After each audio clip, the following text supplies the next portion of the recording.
Hallo und herzlich willkommen zu einem weiteren Video aus der Mutig Leben Reihe.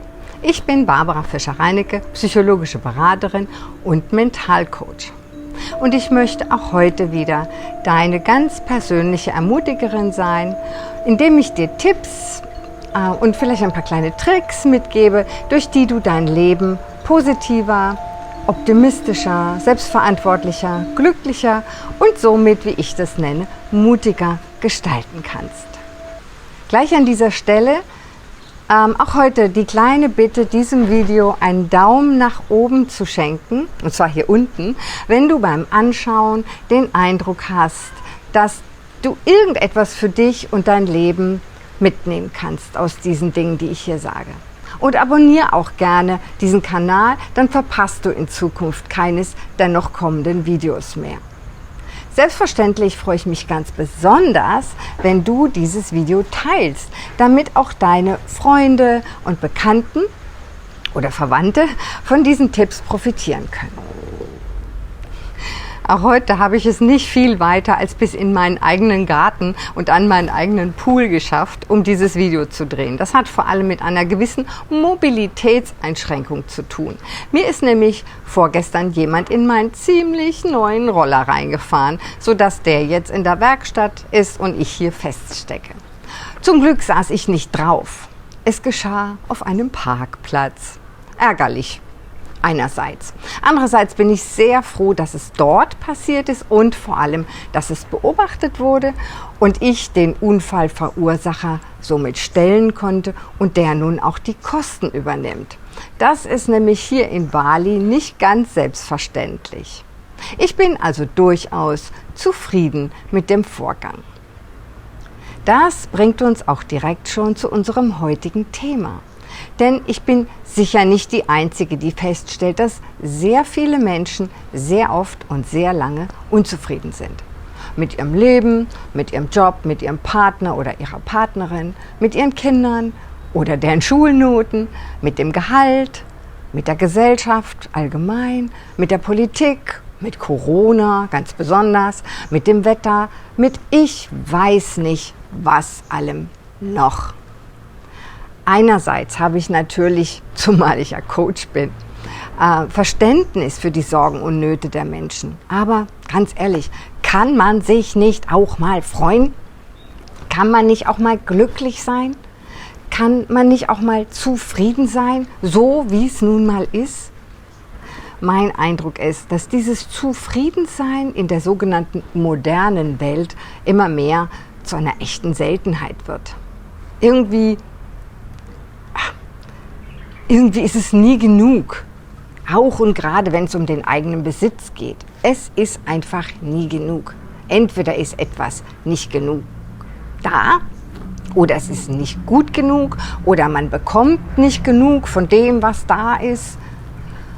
Am Ende des Tages wird jedenfalls überall und ständig gemeckert und der Mangel somit zum Thema gemacht. Manchmal nervt mich das, obwohl, nerven ist vielleicht nicht wirklich die Reaktion, die ich für mich gewählt habe. Aber sagen wir mal, ich wundere mich, wie unzufrieden viele Menschen tatsächlich sein können. Und weil auch du das ja vielleicht an dir selbst oder an anderen immer wieder beobachtest, möchte ich dir heute ganz kurz und knackig einen kleinen Tipp zeigen, wie du ruckzuck sozusagen mit dem Schnipp deines Fingers zufrieden sein kannst. Interessiert? Die Lösung dieses Problems, in Anführungszeichen Problems, ist ganz einfach. Du musst dich nur dafür entscheiden. Ja, was redet sie denn jetzt für ein Blödsinn, wirst du dich jetzt fragen. Nein, ich rede keinen Blödsinn. Ich spreche vielmehr aus Erfahrung, denn ich war früher selbst ein sehr, sehr unzufriedener, permanent meckernder, perfektionistischer Mensch und habe selbst ziemlich darunter gelitten. Und ganz ehrlich, vermutlich war ich auch für meine Umwelt nicht immer die reinste Freude. Als ich dann eines Tages aber verstand, dass es letztlich meine eigene Unzufriedenheit war, die mich so unglücklich machte, dass es also gar nicht die Außenwelt, sondern vielmehr mein Innenleben war, das mir mein Leben vermieste, war ich relativ schnell kuriert. Ich konnte nach einiger Schulung meiner Selbstwahrnehmung sehr deutlich sehen, dass meine eigenen Denkmuster mich immer wieder in den Mangel führten. Das ist so, wie wenn man unter 1 Million glänzenden Geldstücken das eine herausfindet, das matt geworden ist. Darin war ich früher Meisterin. Als ich mich dann aber näher mit der Thematik beschäftigte und natürlich auch in meinen vielen Fortbildungen und Coaching-Seminaren diesem Thema immer und immer wieder begegnete, wurde mir ganz klar, dass das Wort Zufriedenheit uns schon den Schlüssel liefert. Zufrieden. Das ist die Lösung. Mach einfach die Kiste deiner Erwartungen zu und dann lass Frieden einkehren in deinen Geist und in dein Herz. Als ich diese Entscheidung damals traf, spürte ich im selben Augenblick eine unglaubliche Last von mir abfallen. Ich konnte endlich meine Erwartungskiste zuklappen und mit dem, was nun mal ist, Frieden machen. Und ich war schlagartig zufrieden. Ein wunderbares Gefühl.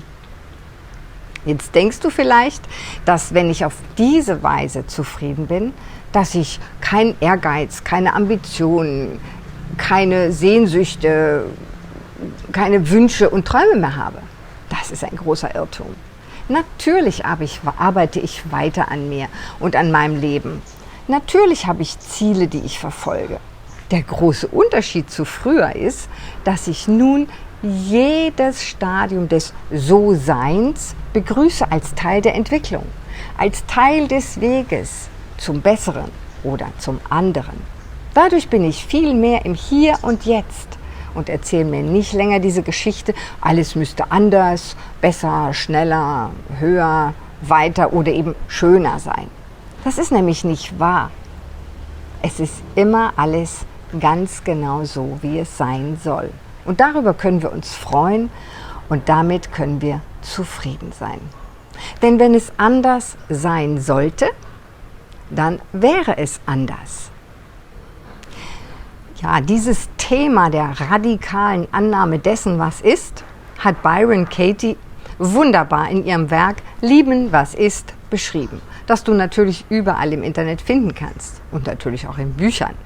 Aber du kannst auch ganz klein jetzt mal hier und jetzt anfangen, deinen Gedanken bezüglich einer bestimmten Sache einfach kurz anzuschauen und dich zu fragen, ob dieser Gedanke dich in das Gefühl von Frieden, also von Zufriedenheit führt oder eben nicht.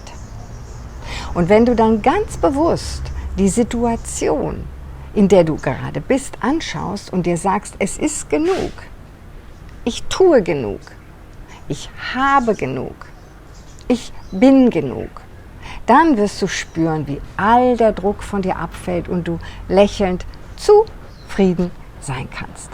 Also erst wenn du deine Erwartungen an das Leben da draußen verändern bzw. loslassen kannst, wirst du das, was sich dir als Geschenk des Lebens in jeder Sekunde zeigt, lieben oder zumindest wertschätzen können.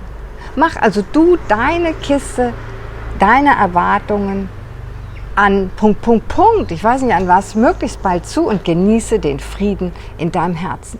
Du wirst sehen, du kannst total zufrieden sein.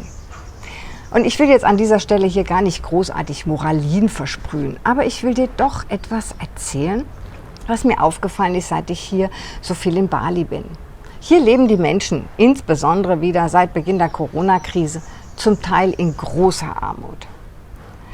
Aber wenn ich dann beobachte, wie die Armen das wenige, das sie haben, noch mit anderen teilen, wie Menschen, die selbst abgemagert sind oder keine Zähne mehr im Mund haben, weil sie sich den Zahnarzt nicht leisten können, lachen, strahlen und trotz ihrer Armut noch Freude pur versprühen, dann berührt mich das jedes Mal zutiefst. Dagegen sind die Menschen im Westen vielfach einfach, wie soll ich das nennen, wohlstandssatt. Sie sind satt einerseits und dennoch immer so gierig nach mehr. Und ich möchte dich einfach aus tiefstem Herzen anregen und motivieren und auch begeistern dafür, ganz bewusst in dein Leben zu schauen, mit diesem Blick, der dir sagt, ja, ja, ja, danke, danke, danke für all das, was ich habe. Trainier das ruhig mal eine Woche lang. Ich kann dir versprechen, dein Leben wird sich total verändern, denn deine Haltung hat sich ja total verändert. Das eine kann ohne das andere nicht geschehen. Genau das wünsche ich mir für dich. Wir haben eine so wunderbare Welt und so wunderbare Menschen und Tiere und herrliche Pflanzen und Lebensbedingungen. Also nicht nur ich hier. Und auch du hast so ein wunderschönes Leben, was auch immer für eine Mangelgeschichte du dir gerade erzählst. Bei Lichte betrachtet, glaub mir, könnte es immer noch schlimmer sein. Und deshalb kannst du froh und dankbar sein in jeder einzelnen Sekunde. Sage Danke zu jedem Augenblick. Denn solange du noch Danke sagen kannst, hätte es schlimmer kommen können.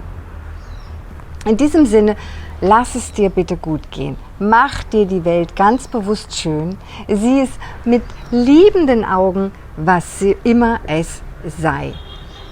Sei zufrieden. So wie ich. Zufrieden. Und wenn du noch mehr von solchen Impulsen haben willst, dann kannst du ja mal hier auf den Link unten klicken. Ich habe nämlich eine ganze Box von solchen, ja, insgesamt sind es 44 solche Lebenstipps gefüllt, die sogenannte Moodbox. Und ich muss sagen, ja, ehrlich, hört sich komisch an, aber obwohl ich sie selbst geschrieben und entwickelt habe, bin ich immer noch davon begeistert und ziehe mir, naja, nicht mehr jeden Tag, aber an vielen Tagen eine Karte ganz beliebig heraus und nehme sie mit in meinen Tag, um entsprechend danach zu leben. Denn auch als Coach hat man immer wieder eine Auffrischung bestimmter Praktiken oder Gedankenroutinen nötig oder kann sie zumindest gut gebrauchen. Und davon findest du auf der Rückseite dieser Karten immer jede Menge. Natürlich wünsche ich dir auch gerade für heute ganz viel Zufriedenheit, einen wunderschönen Tag, wo immer du bist, was immer du tust, den du hoffentlich in vollen Zügen genießen kannst, so wie er ist. Have fun, enjoy, hab Spaß und sei auch du für die anderen eine Freude. Dann ist alles gut. Das war mal wieder Barbara Fischer-Reinecke von Mutig Leben. Ciao, ciao, bye, bye.